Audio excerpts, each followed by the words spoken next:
कृष्ण अपने रास के लिए जाने जाते थे, जीवन का रस। शिव ने, जो हिमालय क्षेत्र में रहते थे, जब ये सुना तो शिव ने नाविक की पत्नी के कपड़े उधार लिए और रास देखने गए। ये स्त्री गुण की सबसे बड़ी तारीफ है।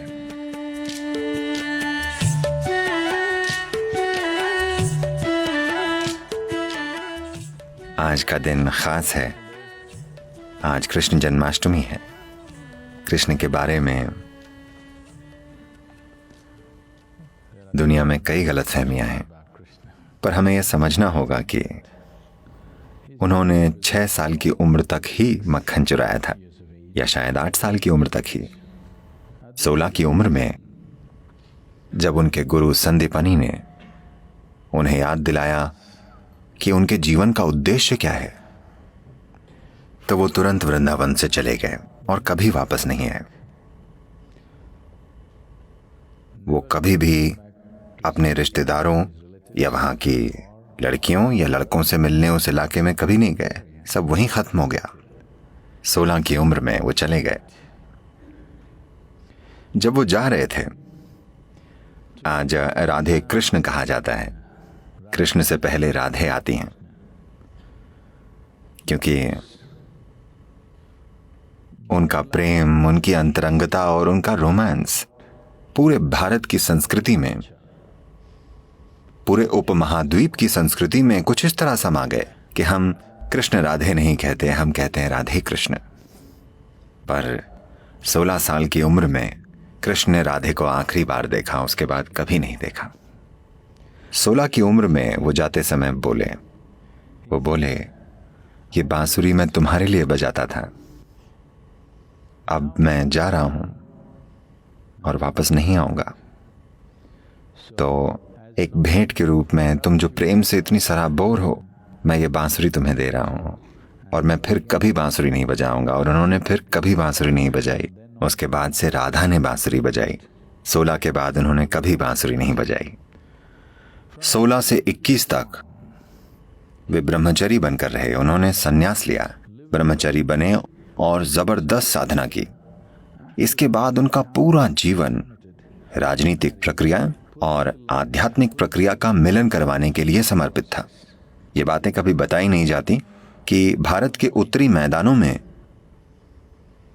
उन्होंने 1000 से ज्यादा आश्रम बनाए, क्योंकि वो चाहते थे कि आध्यात्मिक प्रक्रिया एक अलग चीज न रहे, बल्कि जीवन का ही एक हिस्सा बन जाए। जैसे हम जीते हैं, यानी हमारा ध्यान करना उतना ही जरूरी है जितना हमारा सुबह ब्रश करना। वो चाहते थे कि आध्यात्मिक प्रक्रिया एक दिखावटी चीज ना हो, बल्कि जीवन का एक अहम हिस्सा बन जाए। खास तौर से देश के उन सारे राजाओं के लिए जो तब अखंड भारत का एक हिस्सा होते थे। तो उन्होंने पूरी तरह से समर्पित और प्रतिबद्ध जीवन जिया। पर आमतौर पर लोग सोचते हैं कि उन्होंने बस मक्खन खाया, बांसुरी बजाई और लड़कियों के साथ नाचे। नहीं, उनका जीवन ऐसा नहीं था। पर यह भी एक जरूरी पहलू था। एक बड़ी सुंदर कहानी है। आज कृष्ण जन्माष्टमी है, तो मुझे यह कहानी सुनानी चाहिए। कृष्ण अपने रास के लिए जाने जाते थे। The word ras literally means juice. रास शब्द का मतलब है रस। ज्यादातर लोगों के जीवन में सबसे बड़ी समस्या यह है कि उनमें रस नहीं है, बल्कि हार्मोन है। उनमें जीवन का रस नहीं है, यानी जीवन ही नहीं है, जीवन की तीव्रता नहीं है। तो रास यानी जीवन का रस, शरीर का नहीं बल्कि जीवन का। क्योंकि शरीर के रस कम ज्यादा होते रहते हैं, वो समय समय पर बदलते रहते हैं, पर वो बात कर रहे हैं जीवन के रस की। तो पूर्णिमा की रात के नृत्य को रास कहते थे, क्योंकि वो जीवन के रस से भरा हुआ होता था। This is not a hormonal party in the night. वो रात की हार्मोनल पार्टी नहीं होती थी, न तो वो शराबियों की पार्टी थी, वो कामुक लोगों की पार्टी नहीं थी। ये उनकी पार्टी होती थी जो जीवन के आनंद से भरपूर थे, तो उसे रास कहा जाता था। ये रास मशहूर हो गया। जिन्होंने उनमें हिस्सा लिया या देखा, उनकी वजह से रास की बातें फैलने लगी। शिव ने, जो हिमालय क्षेत्र में रहते थे, इसके बारे में सुना कि यमुना के तटों पर कुछ अद्भुत हो रहा है, तो वो देखना चाहते थे। क्योंकि वो रास करने वालों में से नहीं है, वो तांडव करते हैं। आंखें बंद हों तो उन्हें आसपास का कुछ पता ही नहीं होता। वो नाचते हैं तो उनके आसपास कोई नहीं होता, ना आदमी ना औरत। वो वहां हो ही नहीं सकते, वो ऐसा नाचते हैं। तो जब उन्होंने इस नए नृत्य के बारे में सुना जहां रस बह रहा है, तो वो देखना चाहते थे। वो यमुना के तट पर पहुंचे और वो नदी पार करना चाहते थे। एक नाविक ने, जो वहीं मौजूद था, उसने देखा, क्योंकि शिव एक पुरुष हैं। शायद नहीं, शिव ही धरती के सबसे फिट देव हैं। हाँ? योग विद्या में, योग संस्कृति में कहते हैं कि वो 9 फीट लंबे थे। इसकी वजह यह है कि जब वे नीचे दक्षिण की ओर आए, दक्षिण भारत में, तो कहते हैं कि वो एक औसत औरत से 2 गुने लंबे थे। तो आमतौर पर उस समय दक्षिण भारत में औरतों का कद 4.5 से 5 फुट के बीच था। तो यह माना जाता है कि वो 8.5 से 9 फुट के बीच थे। तो वे एक पुरुष हैं, पूरे पुरुष, परम पुरुष। तो नाविक उन्हें देखकर बोला, आप बहुत ज्यादा ही पुरुष हैं, आप रास में ऐसे नहीं जा सकते। वहां बस एक ही पुरुष है, सिर्फ एक। वहां कृष्ण ही पुरुष हैं।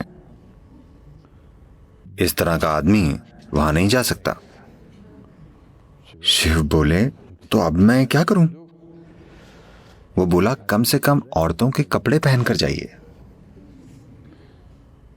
वो बोले, क्या मैं औरतों के कपड़े पहनकर जाऊं? वो बोला, वरना आप रास में नहीं जा सकते। तब वो बोले, अब मुझे औरतों के कपड़े कहां मिलेंगे? तब वो नाविक बोला, मैं अपनी पत्नी से कहता हूं, वो आपको अपने कपड़े दे देगी, आप उन्हें पहने और जाएं। रास में सही तरीके से हिस्सा लीजिए, एक स्त्री गुण की तरह, न कि पुरुष गुण की तरह। तो शिव ने नाविक की पत्नी के कपड़े उधार लेने का फैसला किया, जो उसने पहने हुए थे। मेरा मतलब, वो एक गरीब परिवार था। शिव ने देखा कि ये दूसरे जोड़ी कपड़े भी नहीं है। उसने वो कपड़े पहनने के लिए कहा था जो उस स्त्री ने पहने हुए थे। कहीं कहीं बड़ी सुंदर पेंटिंग्स हैं, शायद ये मधुबनी पेंटिंग्स हैं, जिनमें इनमें एक स्त्री का हाथ दरवाजे से बाहर है और शिव ऐसे कपड़े ले रहे हैं और रास में जाते हैं। ये कहानी कृष्ण के गुणगान करते हुए हमें यह बताती है कि अगर आपको रास को जानना है तो आपको स्त्री गुण को जानना होगा, नहीं तो आप रास नहीं जान पाएंगे। ये प्रकृति, ये स्त्री गुण की सबसे बड़ी तारीफ है, समझे आप? ये स्त्री गुण की सबसे शानदार तारीफ है, स्त्री नहीं, स्त्री गुण।